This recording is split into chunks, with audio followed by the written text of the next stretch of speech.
for anyone from all over the globe, I know that we are a very international group. Yeah, welcome back. Thank you for joining. And this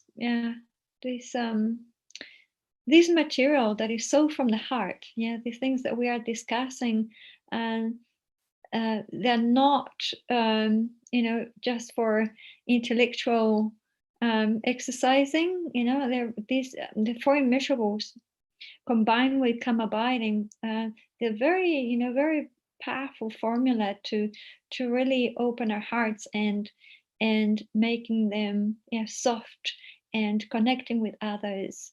And is following very much what His Holiness Dalai Lama and other amazing big lamas like Kebje, Lama Zopa Rinpoche, they talk always about generating a good heart, because they understand the difference, of having a good heart and not, yeah. So this is a I'm trying to give this course a very gentle and experiential flavor. Some of us, we have maybe have done many other retreats or courses, or or just starting, but this is a course that I just want us to really drop into that very heart space.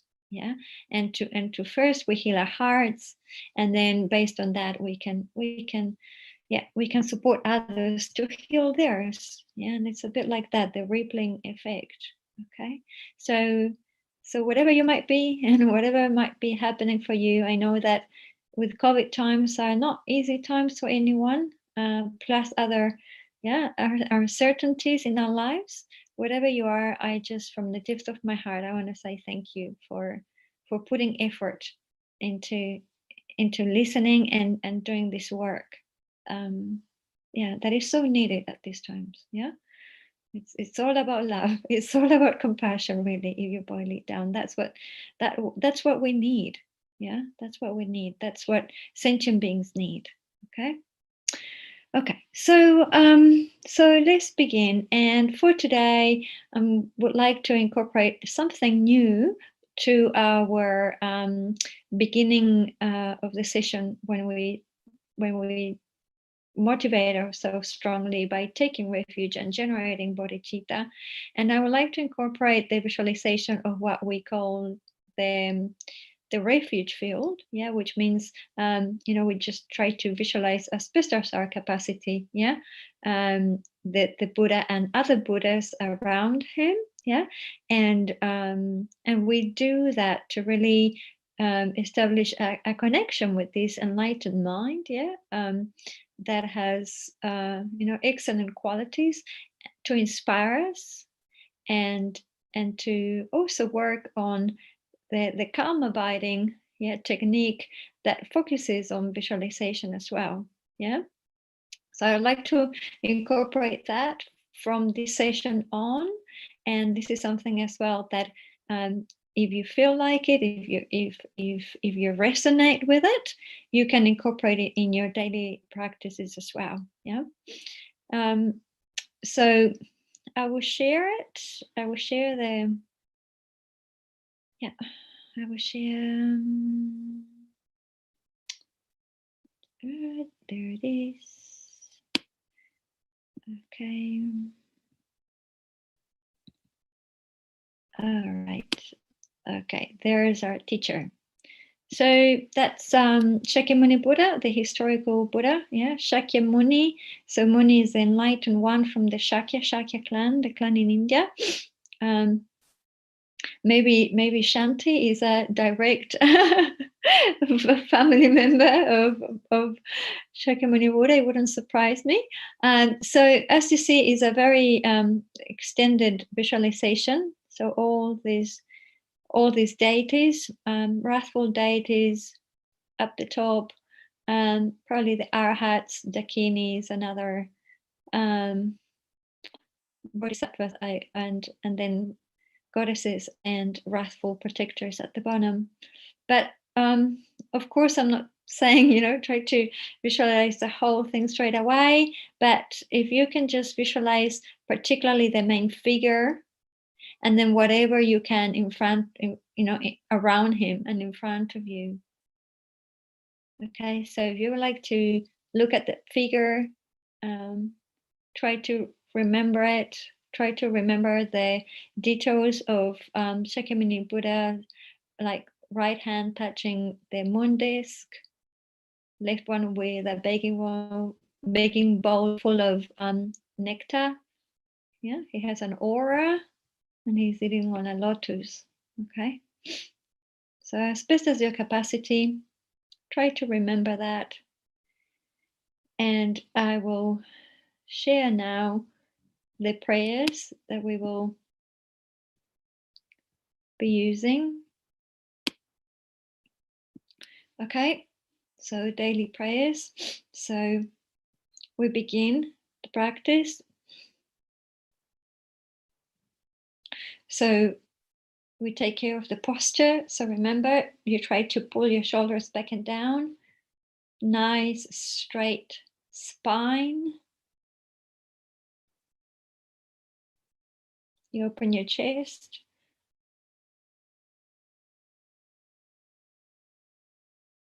Nice, good posture.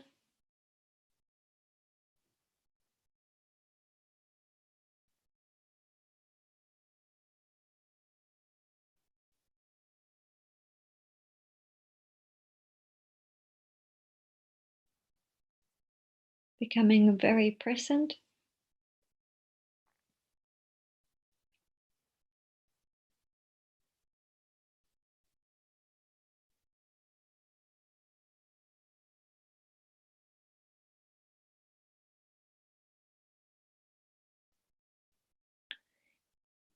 And then in the space in front of you, at the level of your eyes, maybe like, 1.5 meters, 2 meters away from you, try to visualize Shakyamuni Buddha, maybe, I don't know, middle size, like not too big, not too small. So middle size could be, I don't know, maybe like 50 centimeters or a little bit bigger than that.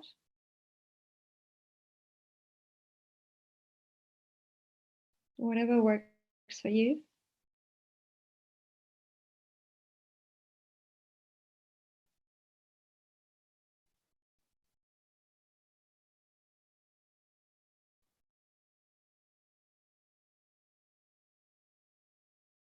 Try to recollect the characteristics of the right hand touching the moon disk, left hand with a baking bowl full of nectar.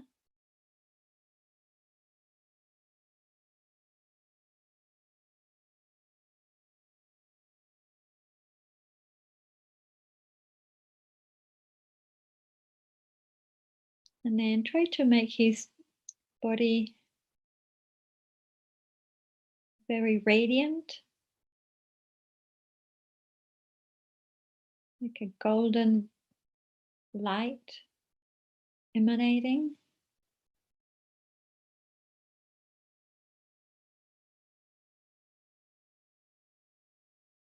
And what he's emanating really is his own enlightened qualities.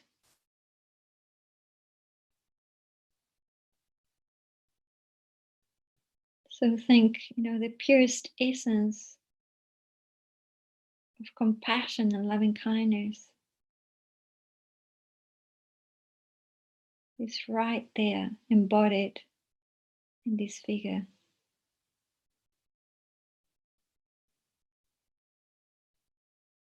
The most exalted wisdom and clarity is right there, embodied in this figure.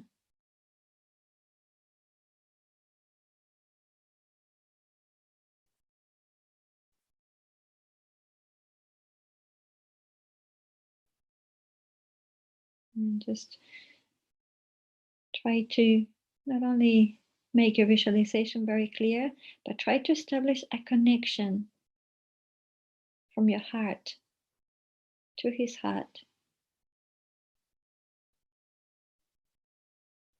And just think, the Buddha has equal, unbiased compassion for all of us, and is gazing at you very lovingly, smiling and accepting you like the most loving father or grandfather or uncle or someone very loving in your life, very paternal, embracing you.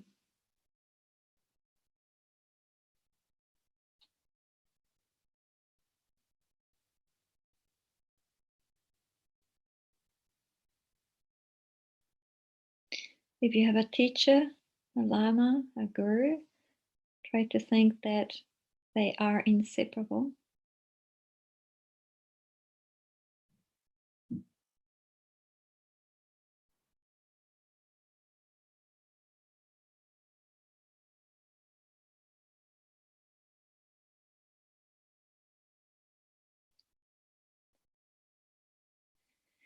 So like that, try to create some sort of, establish a relationship of total trust. Because sometimes when we talk about Shakyamuni Buddha, it seems like a historical figure, yeah? It kind of can feel so far away. But if you think as embodiment of my teacher, then it becomes more warm, more palpable in your heart. If you don't have a teacher, you can think, no, His Holiness Dalai Lama is always very happy to become anyone's teacher. Someone that really inspires you. So around Shakyamuni Buddha, as best as your capacity, try to visualize all the other Buddhas and Bodhisattvas and deities.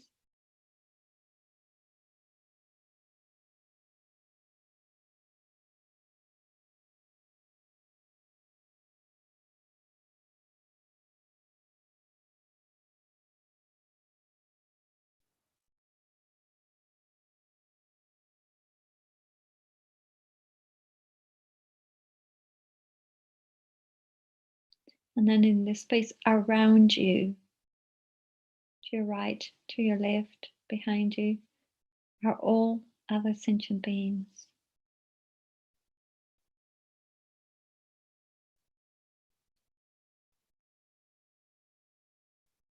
And you're bringing them here to your practice as your guests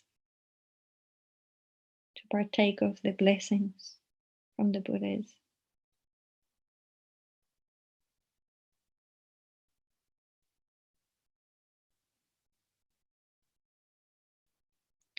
And now, from your heart, remembering that all beings are struggling in one way or another.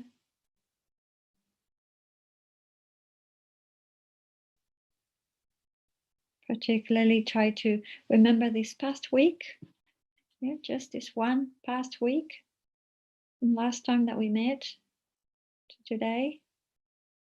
And just try to remember different people that you know, different beings, including animals that you might know, that they've been struggling, news that you heard.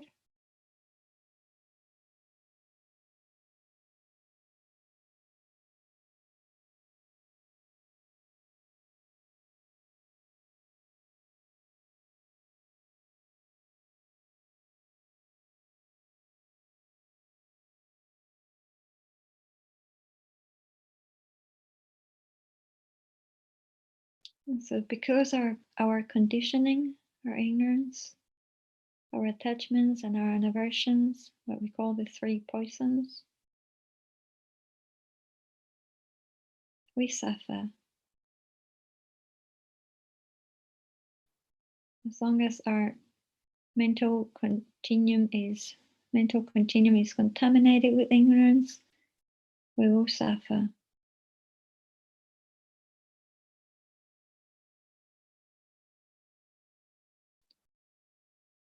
And so will all other sentient beings. And they will suffer in this and all their future lives, as long as they are trapped in ignorance. So from your heart, try to develop this genuine, this genuine compassion and loving kindness.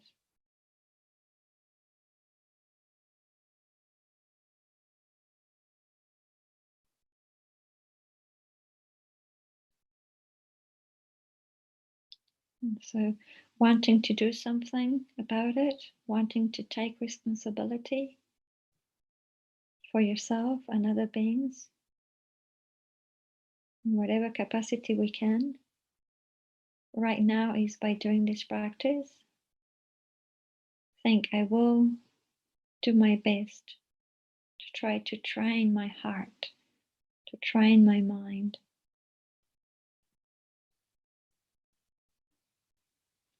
but in its most perfected way.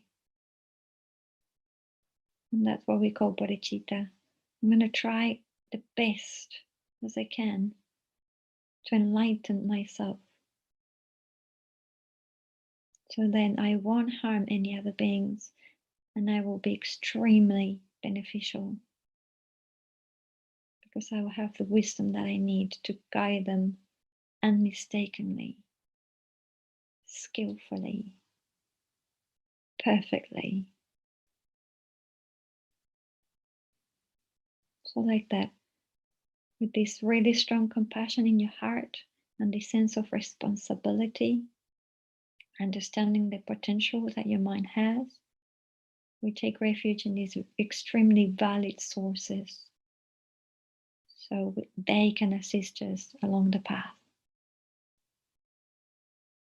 So visualize that while we recite the prayer, all sentient beings are reciting with us.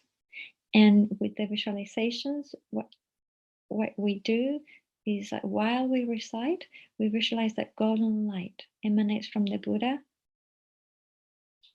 holy body, and that golden light enters your crown and the crown of all sentient beings and brings all the blessings that we need to achieve calm abiding and to perfect the four immeasurables. So, if you would like to recite together, I take refuge until I'm enlightened in the Buddha, the Dharma, and the Supreme Assembly.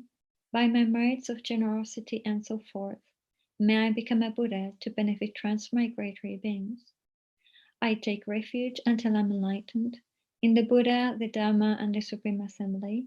By my merits of generosity and so forth, may I become a Buddha to benefit transmigratory beings. I take refuge until I'm enlightened in the Buddha, the Dharma, and the Supreme Assembly. By my merits of generosity and so forth, may I become a Buddha to benefit transmigratory beings. The four immeasurables. May all sentient beings have happiness and the causes of happiness. May all sentient beings be free from suffering and the causes of suffering. May all sentient beings never be separated from the happiness that knows no suffering. And may all sentient beings abide in equanimity, free of attachment and hatred for those held close and distant. And so now visualize that the other Buddhas and Bodhisattvas, they dissolve into the main figure, Buddha Shakyamuni.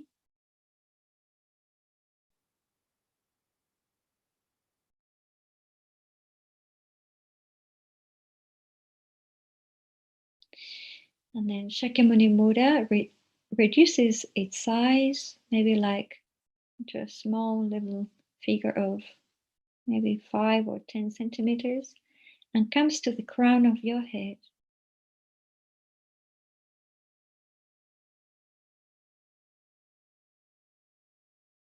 To the crown of the head of all other sentient beings. And then it dissolves into us.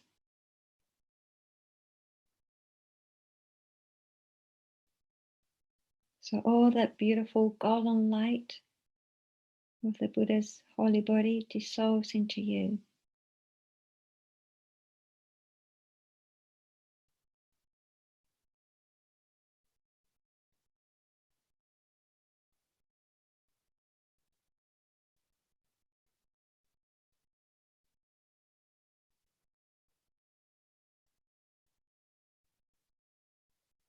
And that your mind, is in a state very suitable and serviceable for the calm abiding practice.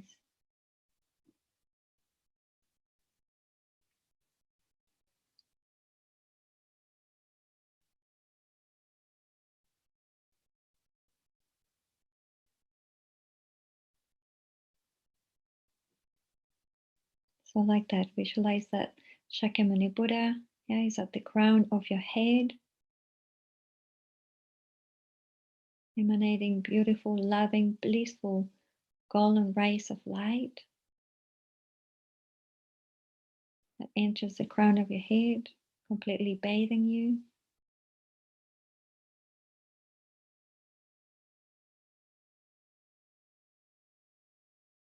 And then it dissolves completely into you, and you become a being of luminous golden light.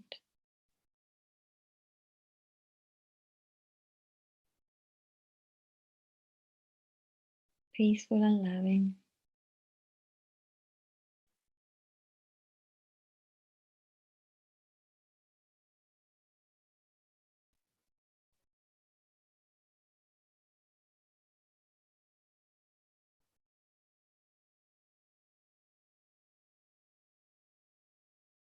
Serene and inspired.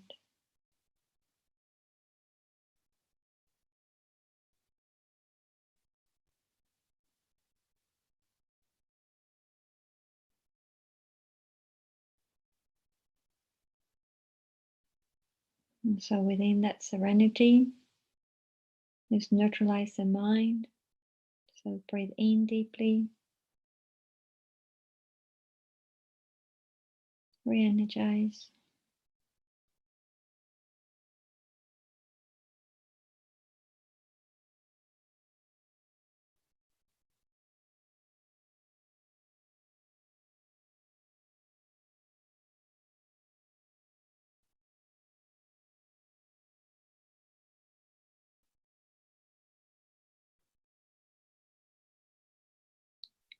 And when you continue breathing in this way, now breathe out slowly.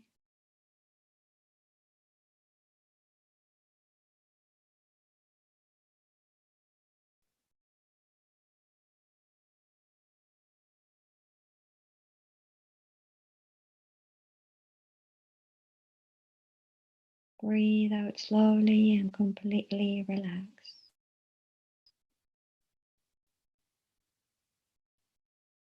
Breathe in fully and breathe out slowly. Completely relax. Relax your body.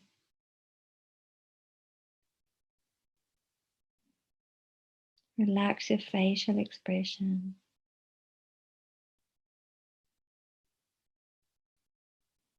Relax the area between your eyebrows and your forehead.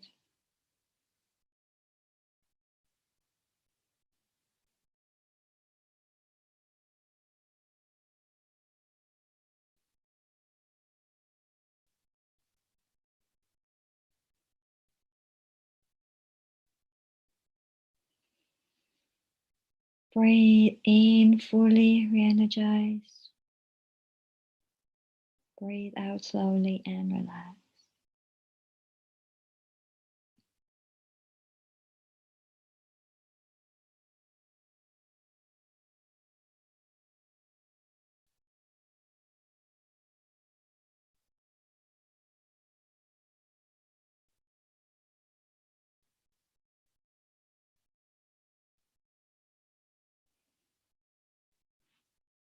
And then naturally allow your body to find its rhythm of respiration.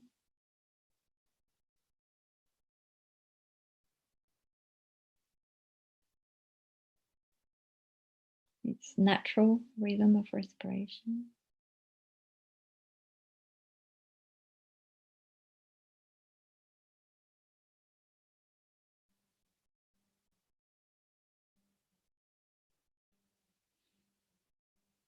And like that, with a mind feeling very refreshed yet relaxed. Now bring your awareness to your abdomen. And we're going to extend the practice.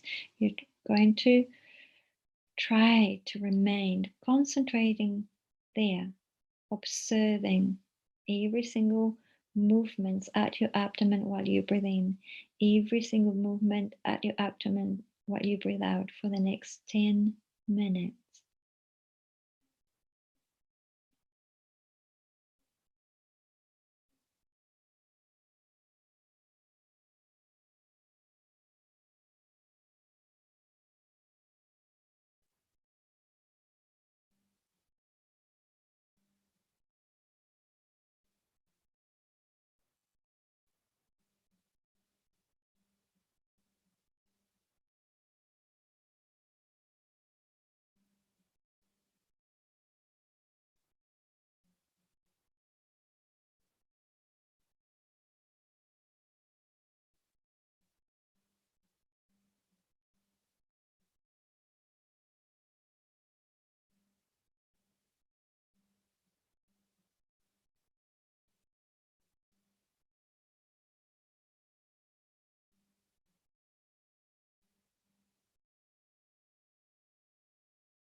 Remember, practice mindfulness, introspection. Check what your mind is doing.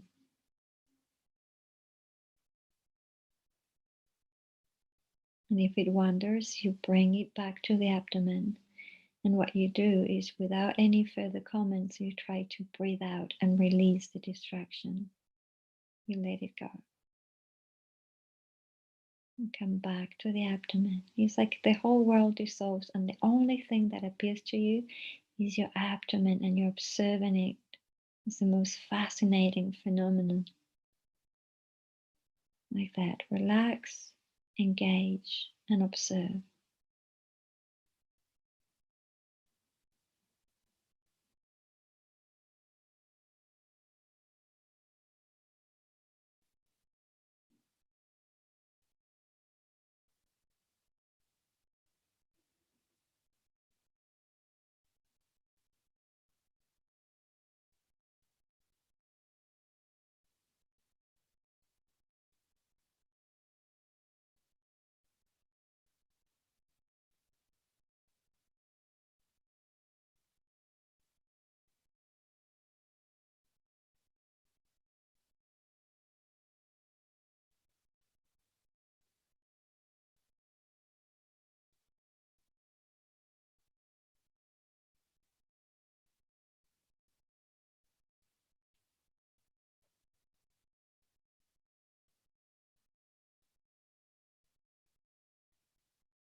If the mind wanders, you bring it back with perseverance, with patience, and you anchor your whole attention at your abdomen.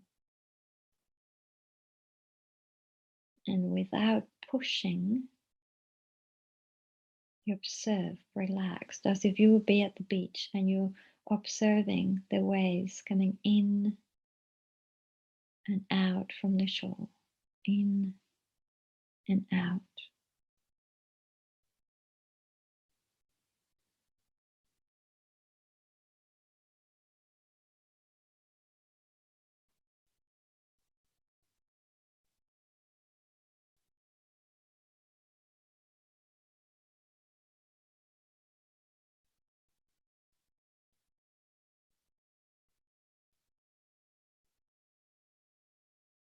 Serene yet engaged observation.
Continue observing your abdomen for 1 more minute.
Okay. Taking a few deep breaths.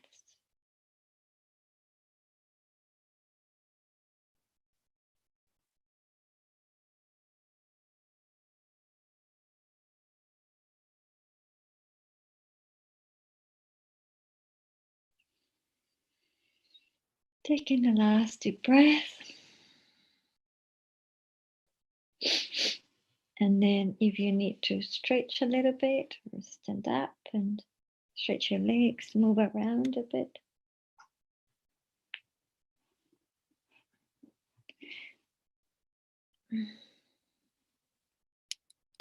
Okay.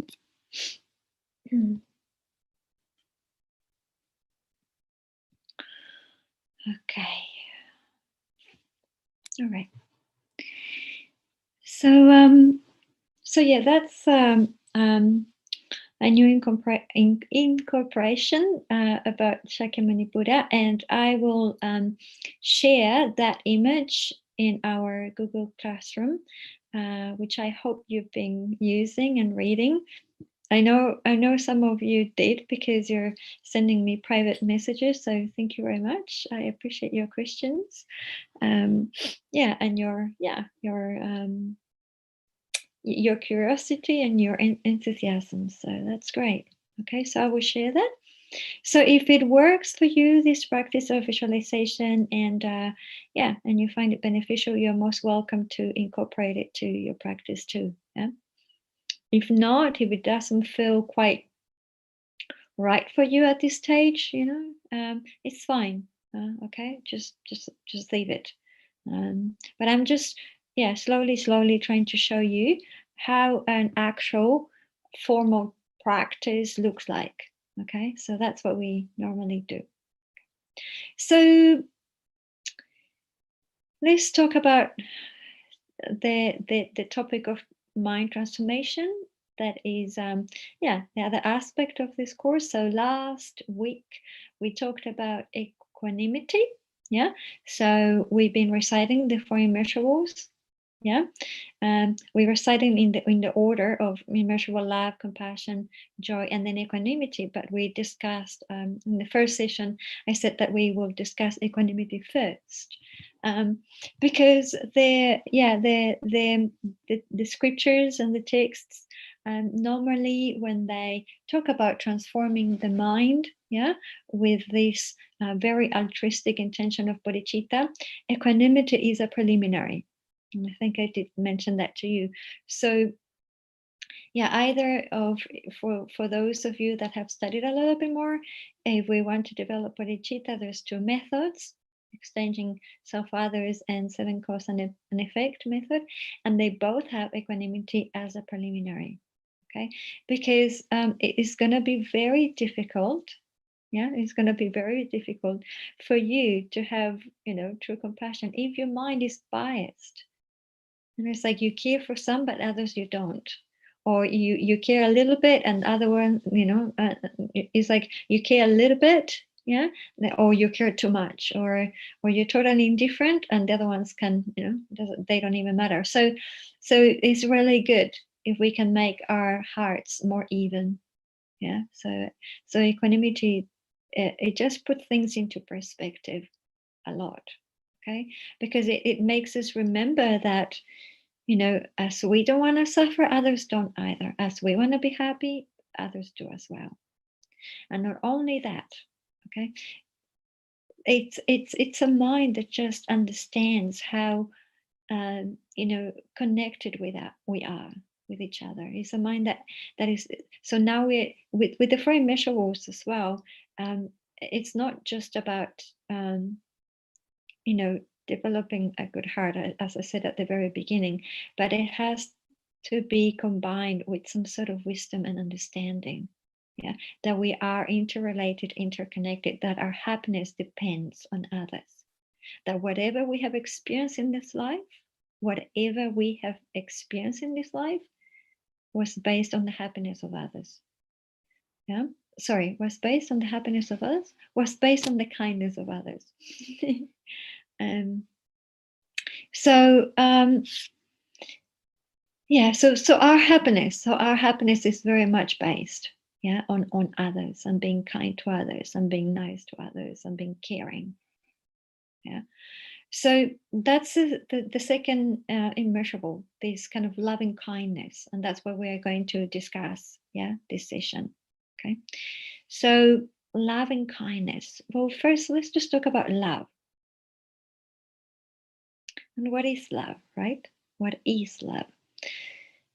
So yeah, some people can have different ideas of what like love could be, but Buddhism gives a very nice, simple definition of what love is. And in Buddhism, they say, well, it's just the wish to be happy for yourself, self-love, and for others. Yeah. So this wish of like, may I be happy? That's self-love. The wish of like, may you be happy? That's love for others. It's very simple. Easy, not always, but very simple. Yeah. In our societies, we have a very twisted idea of what love is. Yeah.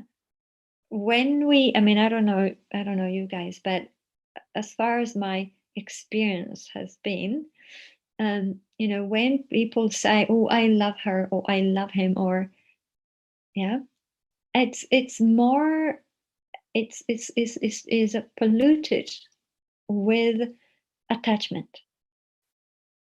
Okay. So, what does attachment do? Well, attachment, what it does is that it exaggerates the qualities on things.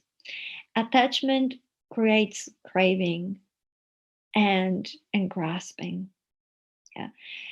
When Not always, but normally when people say, yeah, yeah, I love him or I love her, yeah, the sense of love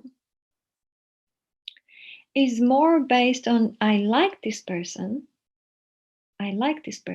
because this person does what I want.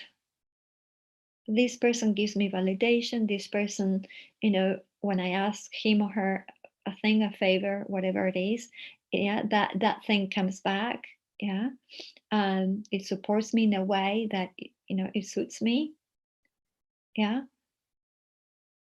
It's not quite directed to actually wanting that person to be happy. Do you see? So it's a bit twisted. Yeah.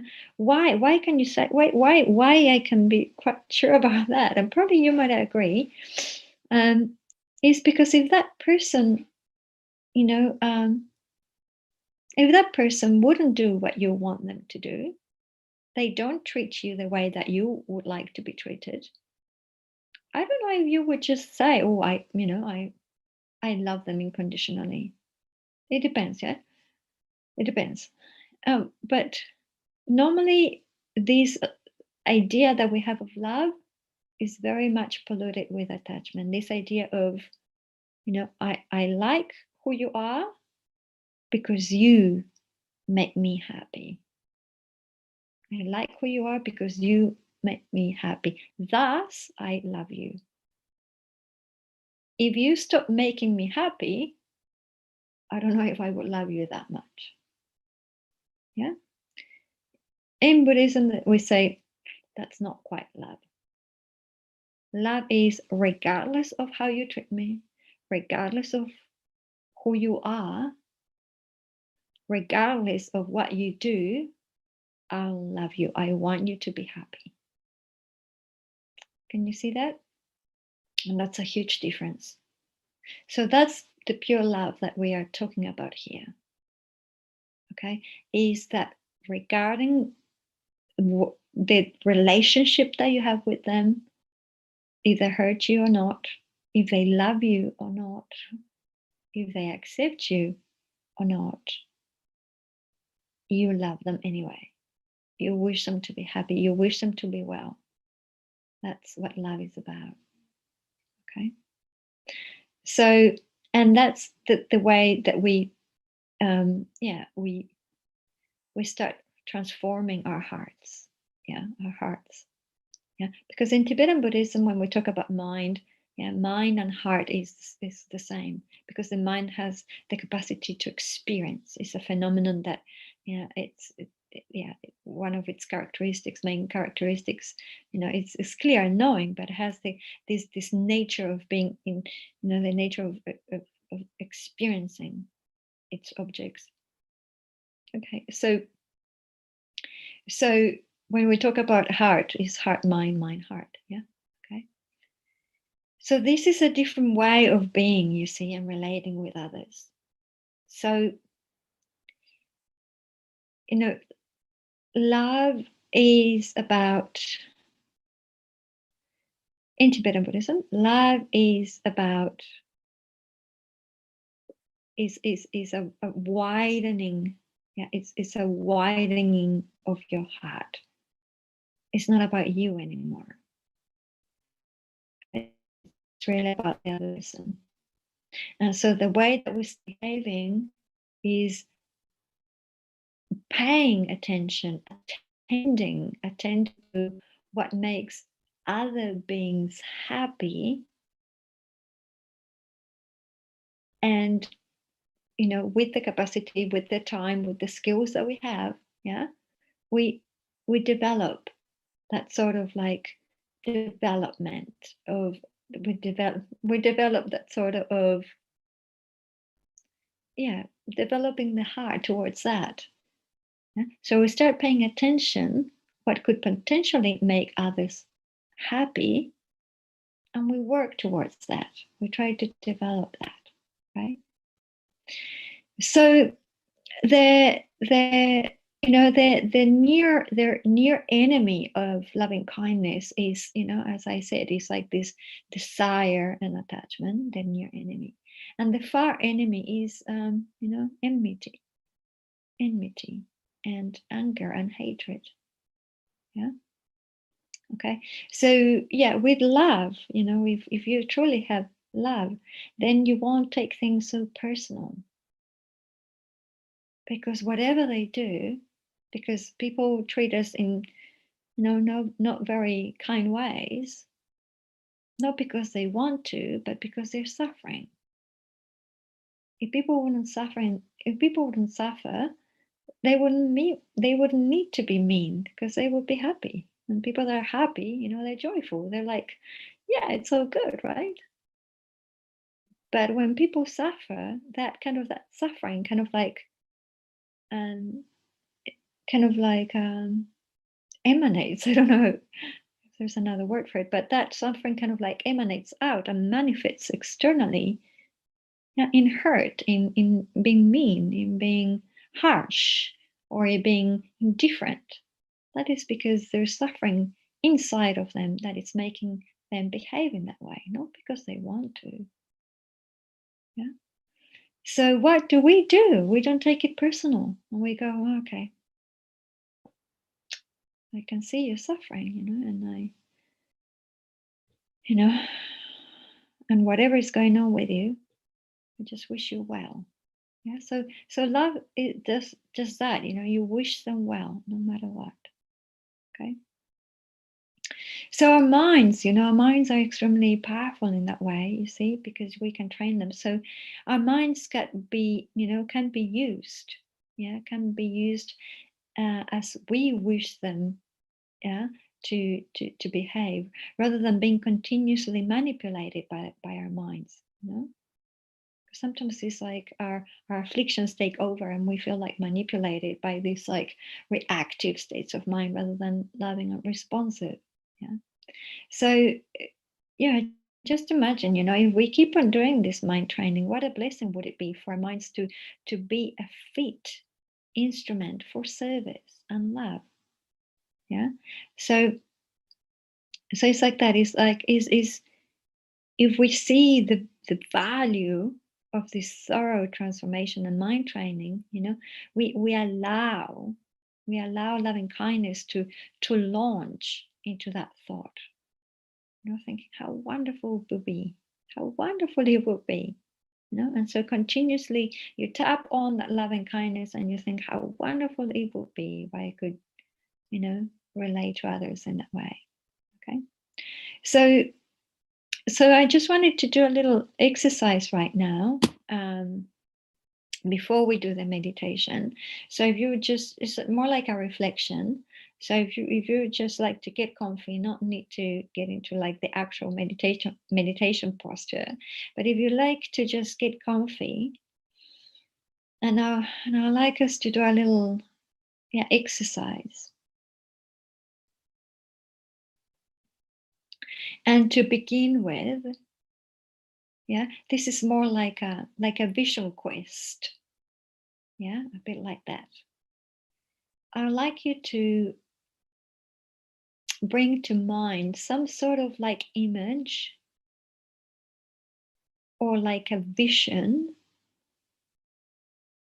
of what do you think human flourishing and happiness is about.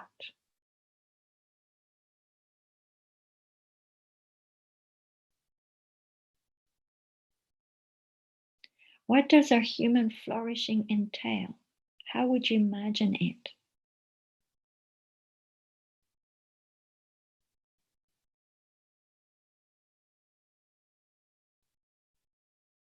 We would, if we would develop, yeah, spiritual beings, how would that development and flourishing would look like?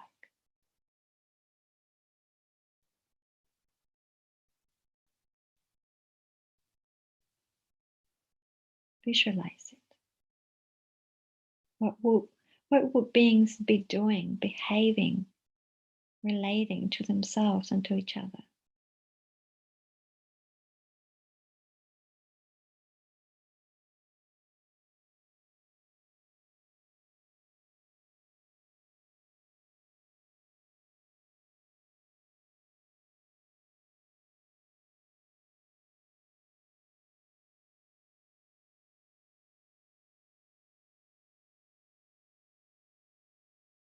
So holding that vision,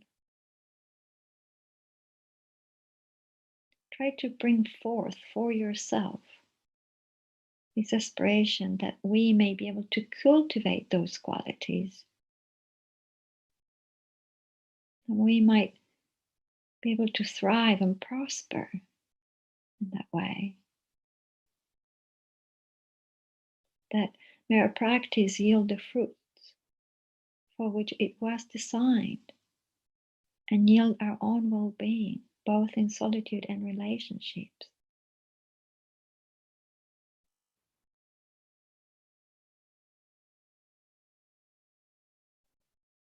So, like that, try to inspire yourself to engage in those practices that you envision as being human flourishment, for those fruits to be realized.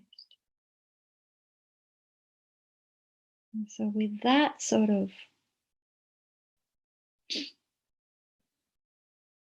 aspiration, now try to visualize three beings in the space in front of you. Someone that you love, begin with that, and allow your loving kindness to be shared towards this being.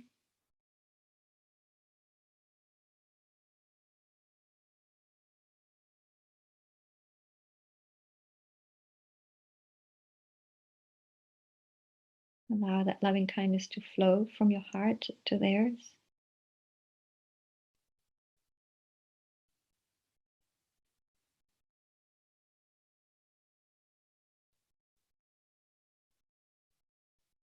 Really, from the depth of your heart, wishing them, yeah, to be well, to be happy.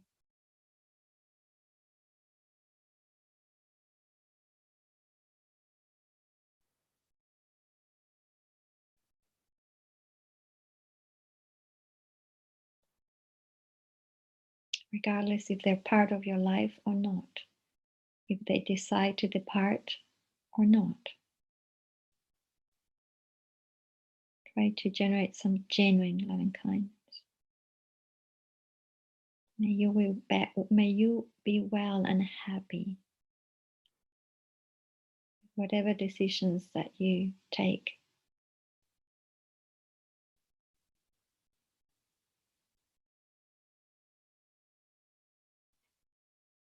That won't bring harm to themselves and others, of course.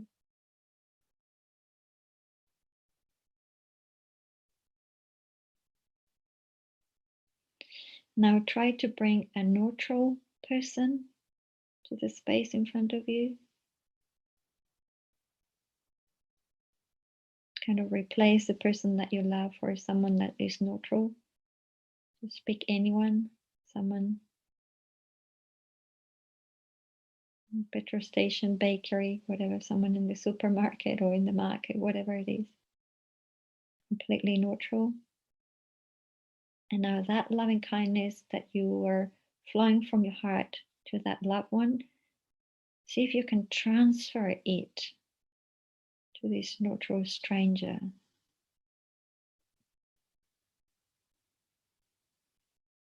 I don't know you, but you're a fellow human being. And just like me, you want to be happy too. May that be so.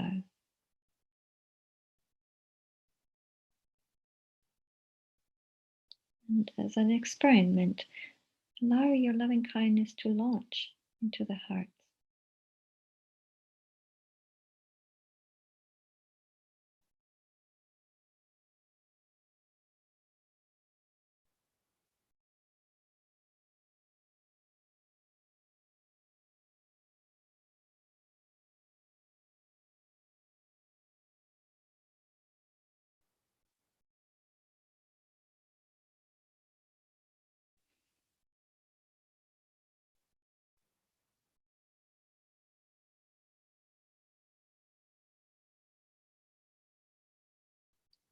And then lastly, the most challenging one, but again, together, see if you're willing to try.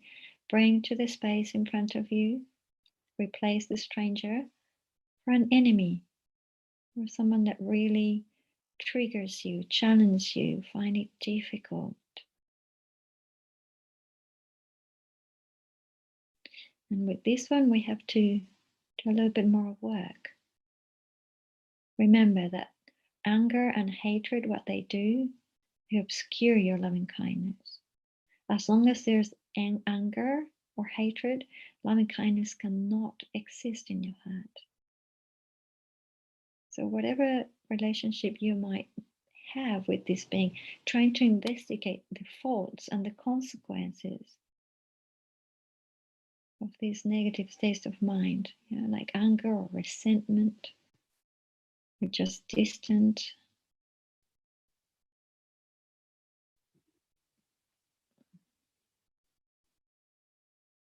How do they make you feel?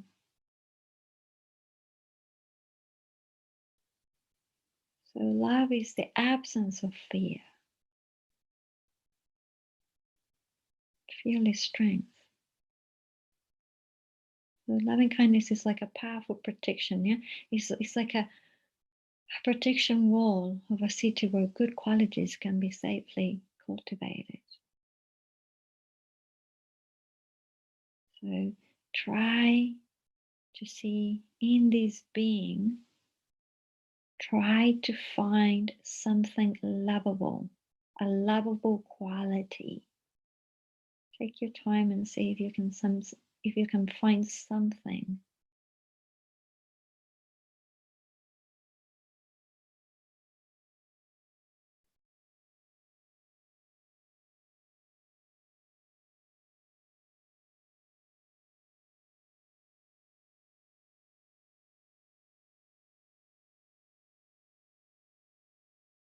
And to assist you in your search, let me just contemplate the following.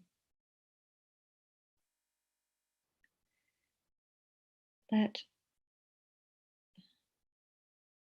when we succumb to anger or,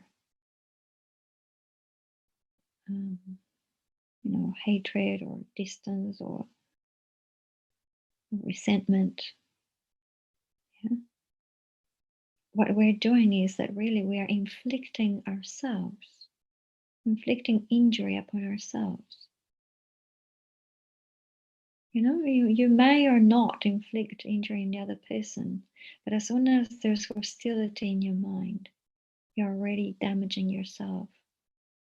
And so, in a sense, you're accomplishing the task of the enemy. It's bizarre, but it's true. So, contemplate that.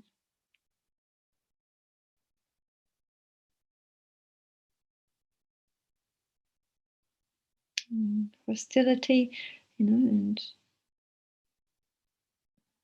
anger and enmity,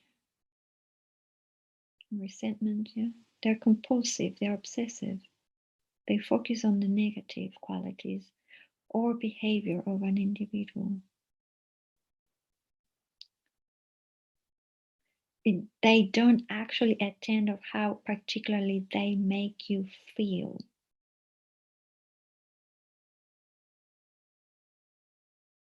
Yeah, but we know that they don't feel quite right. So how does these states of mind affect you? Well, physiologically, emotionally, spiritually, anger affects you because it's like a suppressed negativity, whether if it's suppressed or not, but it affects you negatively. It's a good way to destroy your heart. Let alone your sleep, your digestion, your mental well-being. It's just an affection.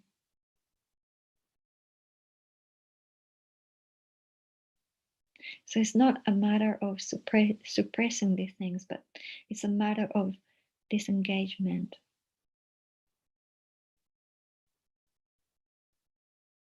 And so we remember episodes with resentment, like little cartoons.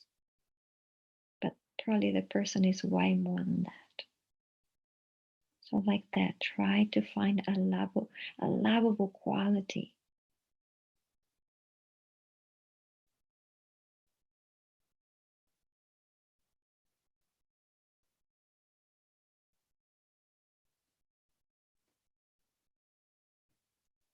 Try a little bit to unpeel the onion of all this stuff that you added onto the story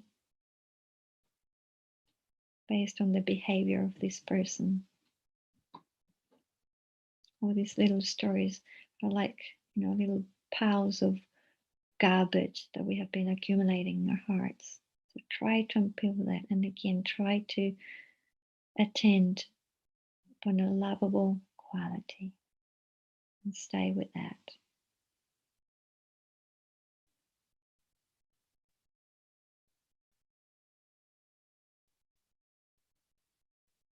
Try to, from your heart, generate some sort of loving kindness based on that lovable quality.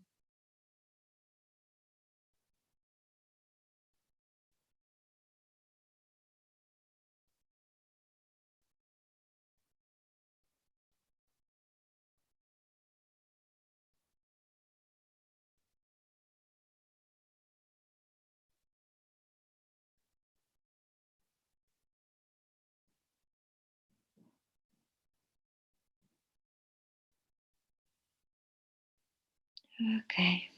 I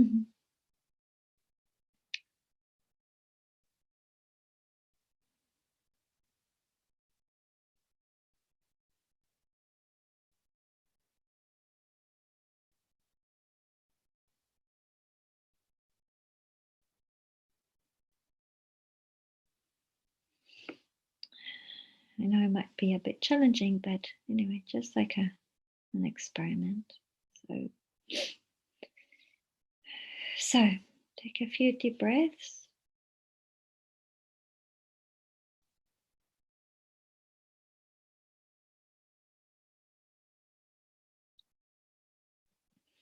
Take a last deep breath. Coming back to the group. So loving kindness is very powerful. Yeah, very, very powerful, and it's about our attitude. It's about the way that we decide seeing things. is a choice that we make. Yeah. Loving kindness is a choice that we make. Yeah. So why? Based on wisdom. Yeah. Understanding that hostility, enmity, resentment, yeah, they destroy our hearts. Yeah. They eat our hearts alive. Yeah. They make us feel very isolated or abandoned or lonely. Yeah. But the mind transformation is quite fantastic, because if you start attending, yeah, if you start peeling the onion of all those stories that we have created for a very long time, that they might or not be true, yeah, because we never know really what's going on with another person's mind. Only Buddhas do, but we don't. So we invent more stories, and we reinforce them more and more and more with more and more negative layers. Yeah, that they become like this, stuck in space, like, like they're stuck in space, and very difficult then to unravel.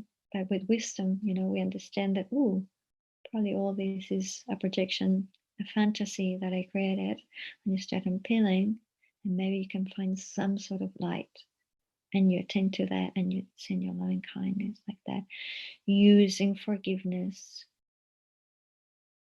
Yeah, using your resilience and your courage, because you understand the positive aspects of them. Yeah. Okay. And so wisdom does that kind of like discernment. Okay. Because remember that whatever you attend to becomes your reality. Whatever you attend to becomes your reality. Think about that. So if you're attending to the hostility and the enmity, the resentment, all the negative things that this person did towards you, or the hurt, whatever, yeah, that's going to be your reality. Yeah, all the experience that you are having is based on your mental projections and your stories. So you're tormenting yourself. You are tormenting yourself. Even that person could die or not exist. And you're still feeding that. You see, it's like the person does sometimes they don't even need to exist. You're still perpetuating that. So it's not about being naive, right? It's not about not recognizing the negative. Of course, there's negative, yeah, harm and bad intent, yeah. But we also recognize that the person is not identical to those negative qualities of behavior. Yeah. So, because if we focus on the negative, we will probably find something negative in absolutely everyone. Yeah. Okay. So, for example, if we have been hammered by our family, of being problematic and being, I don't know, difficult person, probably our self-identity will be very much based on that.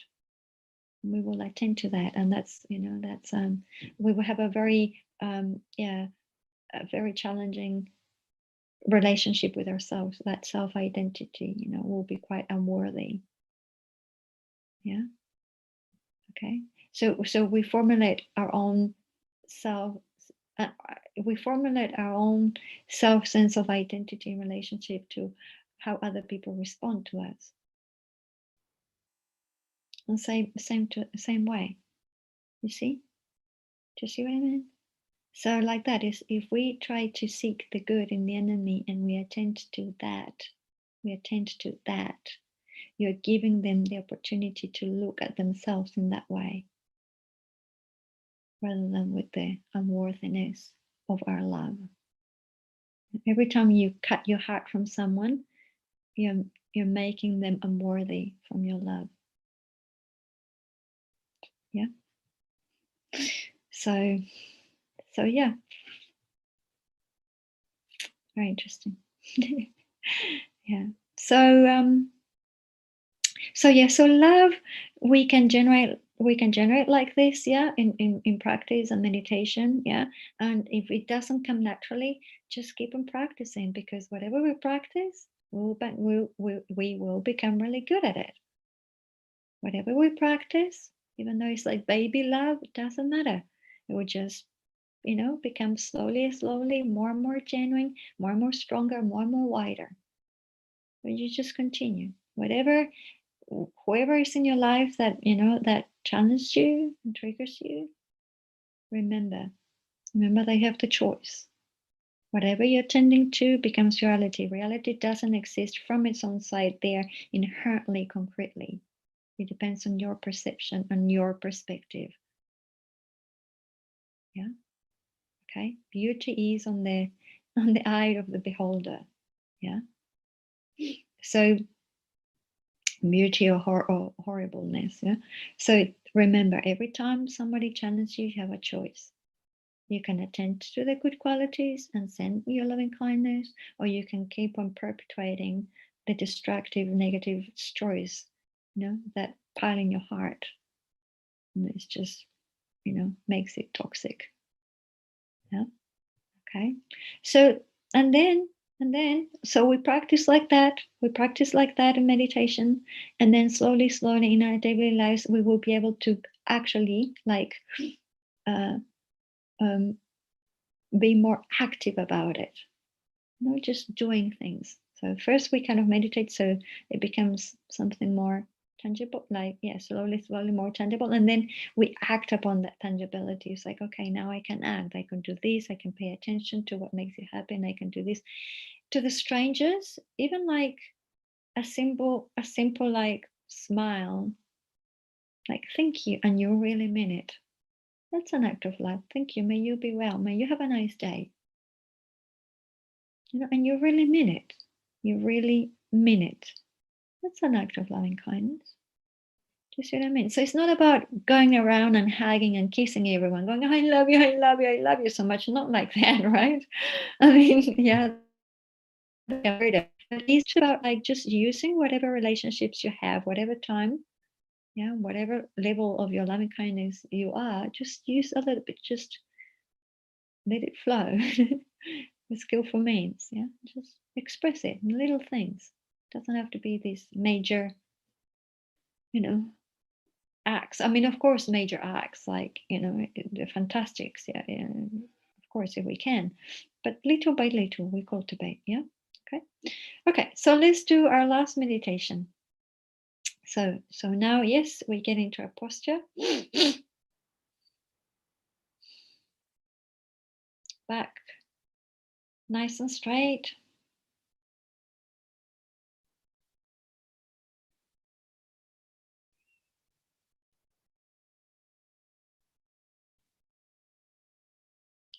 And now we start breathing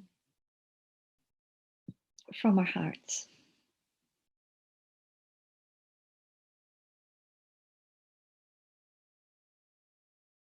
Heart breathing, as we have done throughout the week, right? Because you've been doing the Google Classroom homework meditation. So, like that.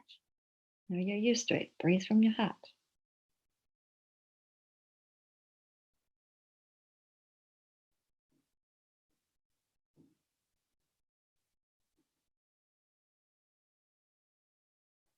As if you will be breathing from your spiritual heart, your precious spiritual heart.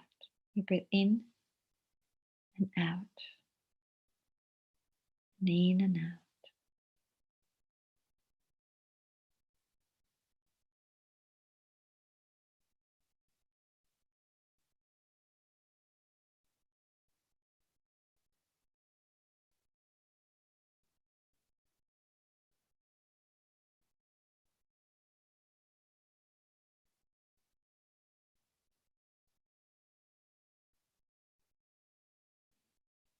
And now, when you breathe in, you bring loving kindness towards yourself.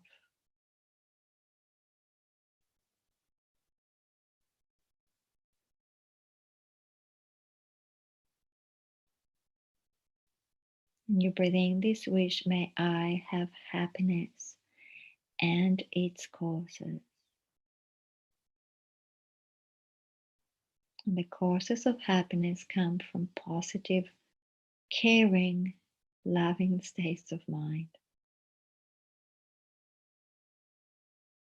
Breathe that in into your heart. Make space and room for loving kindness towards yourself.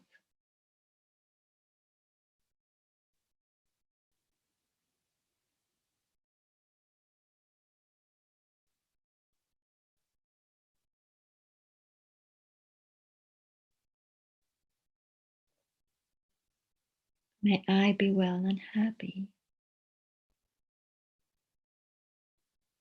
So here we're not just praying for these phrases to be true, but we're just directing our minds into that direction, okay? So remember from the beginning, what was that sense of flourishing, that vision quiz that we had? It's an individual thing, it's not a formula.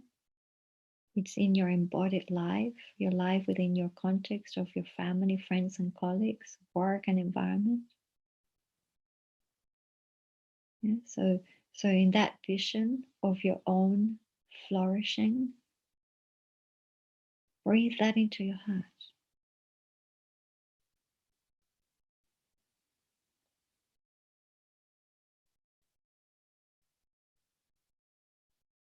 May I flourish as a spiritual being.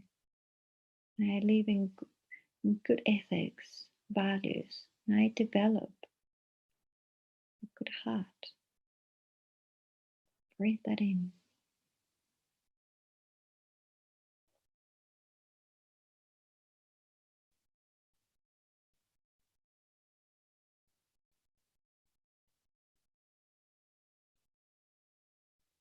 Like that, whatever was this ideal that you have of human flourishing, think, may I be able to live more and more to embody those ideals, those qualities.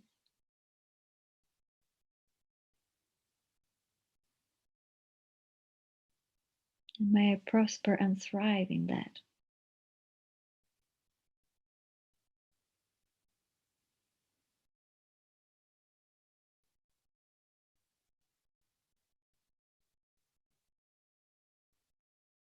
Yeah. So think of any good qualities you would like to possess. Maybe for now, just think of 3 at the least.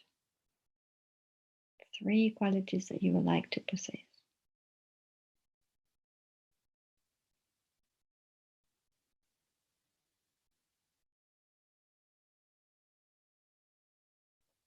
Breathe them into your heart.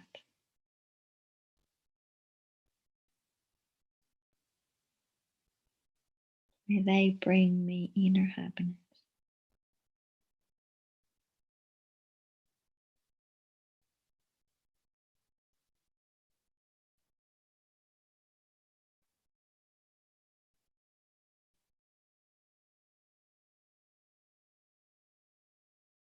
May I be able to have patience and forgiveness towards myself.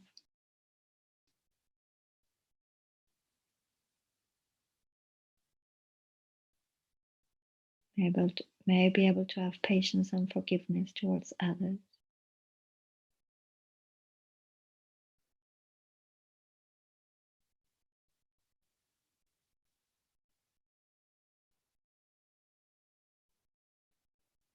May I be able to accept myself.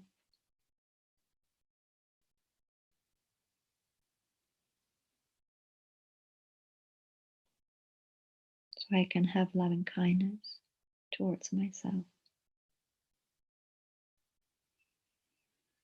And think, may I be able to have loving kindness for myself in my heart so I can have heartfelt loving kindness for others, immeasurable love. So now visualize that you're breathing out from your heart.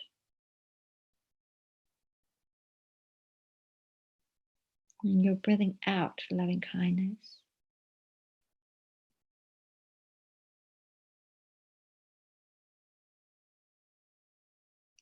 And it's a loving kindness that is based on equanimity. So not just loving kindness toward the person that we used in the visualization, the loved one. So it's a loving kindness that you send to all your loved ones, but also to all the strangers, and also to all those other beings that we label as enemies, to all sentient beings. Breathe your loving kindness to all sentient beings. Think, may they have happiness and its causes.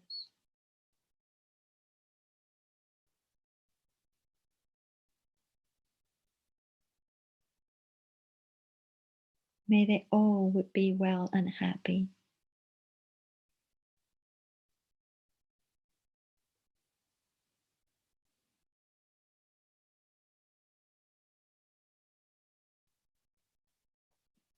May they all flourish and thrive and prosper with whatever brings them inner happiness.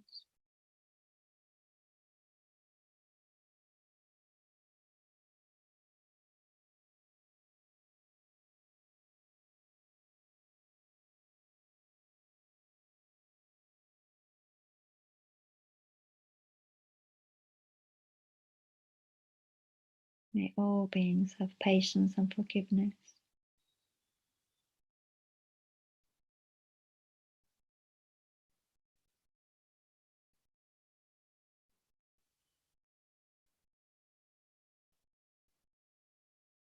May all beings develop the causes for their inner happiness.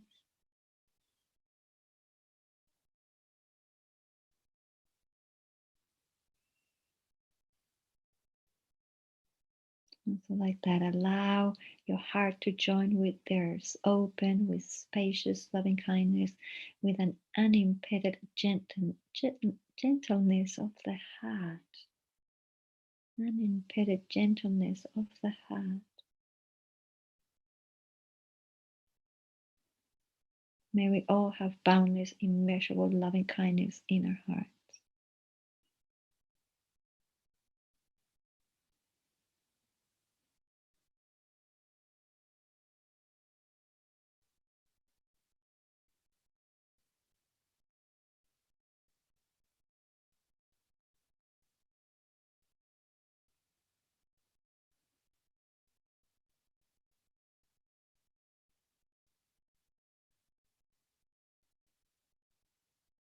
And so like that, imagine that beings have received your loving kindness.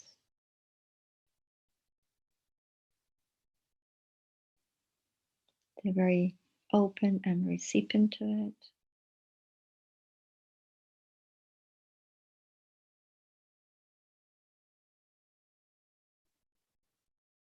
They appreciate it. They feel it and appreciate it. And then once again, breathe in into your heart.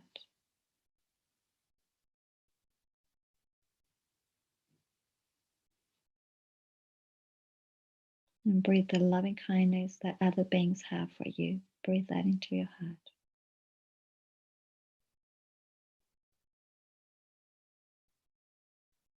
And you try to become receptive to it.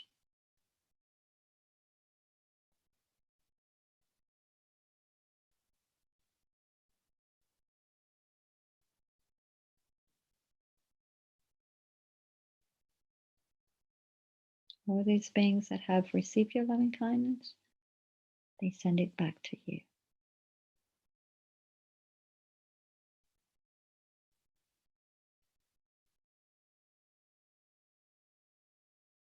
Try to open your heart. Try to let go of the barriers, and the blockages, and the locks, and open your heart to receive.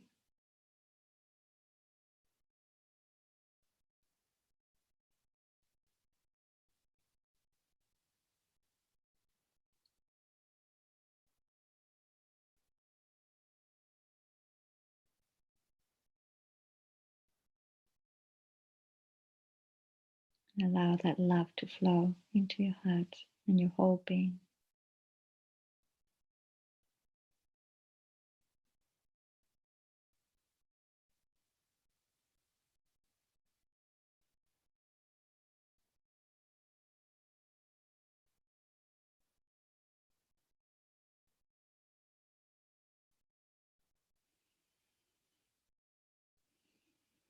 Okay, we could stay there for hours, but we must end the session. So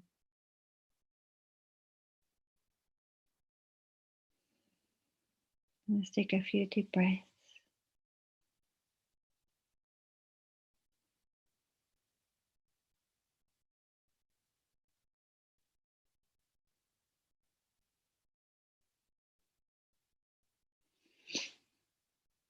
Let's take a last deep breath.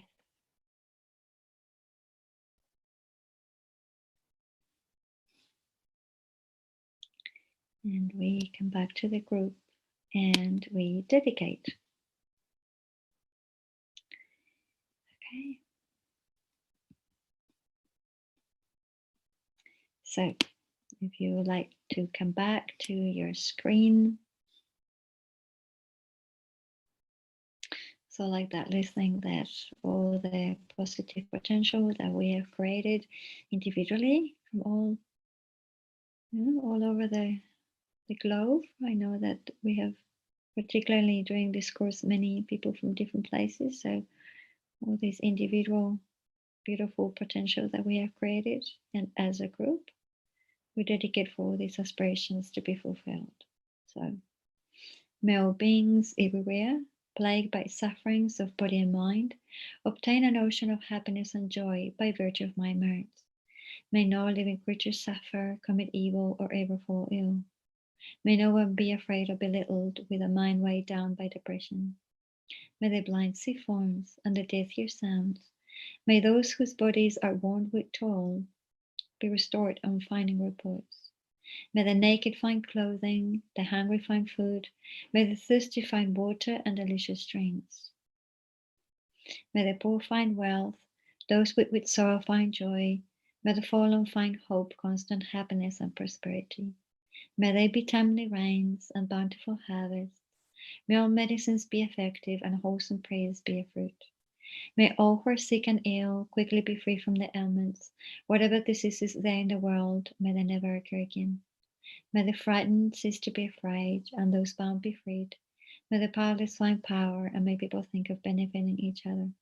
And for as long as space remains, for as long as sentient beings remain, until then may too remain to dispel the miseries of the world. And let's just dedicate now for the long life of our teachers, which is also in the booklet that I shared in Google Classroom for His Holiness Dalai Lama, long life. Incomparably kind and supreme Tenzin, the wish-granting, wish-fulfilling jewel, source of every single benefit and happiness in this world, may you have a long life, and all your holy wishes be spontaneously fulfilled. You who uphold the subdued small way, who serve as the bountiful bearer of all, sustaining, preserving, and spreading Majana's victorious doctrine, who masterfully accomplish magnificent prayers honoring the three jewels, Savior, myself, and others, your disciples, please live long. The long life prayer for Kyabje Lama Sokhram Pashe, the spiritual director of the FMT. So thank you very much, everyone. Yeah, please. Thank you, Andrew. Thank you, Shanti, for putting all this together. And yeah, please take care of yourself, take care of others, take care of your environment, and hopefully we'll see you next week. And so particularly, I would like to dedicate all this virtue for our sister's Eleanor's brother, Patrick, that passed away yesterday. So we dedicate for him to achieve enlightenment very, very quickly, be reborn in a pure land, or be reborn with a precious human rebirth where he can practice the Dharma and find perfect Mahayana gurus, never be separate from the Dharma, and have ultimate and temporal happiness. So we can dedicate for him and for all other sentient beings. Okay, so thank you very much, everyone. Good night. Good night.